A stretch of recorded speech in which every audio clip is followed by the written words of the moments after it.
Pandian store serial நெக்கான எபிசோடில் கார்த்திகேயன் அவங்க ஃபேமிலியோட பொண்ணு பார்த்துட்டு ரிட்டன் வீட்டுக்கு வரும்போது கரெக்டாக நம்ம குமார் வந்து வழி மறைச்சிடுறாரு. அதுக்கப்புறம் கார்த்திகேயன்ட்ட வந்து வம்பு பண்ணுறாரு. நீங்கள் பார்க்க வந்தீங்கள பொண்ணு, அரசின்னு ஒரு பொண்ணு, அந்த பொண்ணுக்கு ஆல்ரெடி கல்யாணம் ஆகிட்டு, இதை அவங்க சொல்லியிருக்க மாட்டாங்களே அப்படின்னு சொல்லிட்டு பொண்ணு வீட்டில் எல்லாருக்குமே பயங்கர ஷாக்காக இருக்குது. அவளை கல்யாணம் பண்ணது நான் தான், அவள் புருஷன் நான் தான், அவள் என் கூட கொஞ்ச நாள் இருந்தா அப்படின்னு சொன்ன உடனே செம்ம டென்ஷன் ஆயிடுறாங்க. நீங்கள் வேணால் அவங்கக்கிட்ட போய் கேட்டு பாருங்கன்னு சொன்ன உடனே இவங்க ரிட்டன் வீட்டுக்கு வராங்க.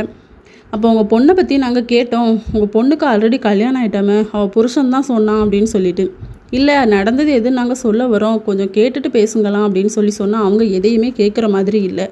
நீங்கள் எங்ககிட்ட போய் சொல்லிட்டீங்க, கல்யாணம் ஆன பொண்ணுக்கு இப்படி நீங்கள் இன்னொரு கல்யாணம் பண்ணி வைக்கிறீங்களே, நாங்கள் என்ன இழிச்ச வாங்கிங்களா அப்படின்னு சொல்லிட்டு, போயும் உலகத்தில் இந்த பொண்ணு இருக்கிற மாதிரி இந்த பொண்ணை தான் நீ பார்த்துருக்கியாடா அப்படின்னு சொல்லி பையனையும் திட்டுறாங்க. அம்மா வார்த்தையை விடாதீங்க, எதனாலும் நிதானமாக பேசிக்கலாம்னு சொல்லி கார்த்திகேயன் சொல்லும்போது யாருமே கேட்குற மாதிரி இல்லை. உடனே நம்ம சரவணன் வீட்டிலேருந்து எல்லாருமே பேசுகிறாங்க. செந்தில் சொல்வார், என் தங்கச்சிக்கு இந்த மாப்பிள்ளை இல்லைன்னா வேறு மாப்பிள்ளை இல்லையா, நான் நல்ல மாப்பிள்ளை பார்த்து கல்யாணம் பண்ணி வைப்பேன், என் தங்கச்சி தங்கமான ஆள் அப்படின்னு சொல்லிட்டு உடனே கார்த்திகேயனே அவங்க மாமா வந்து இழுத்துட்டு போயிடுவாங்க. நம்ம அரசி வந்து ரொம்ப ஃபீல் பண்ணி அழுதுட்டு இருப்பாங்க. இதோட நெக்கான எபிசோட் முடியுது.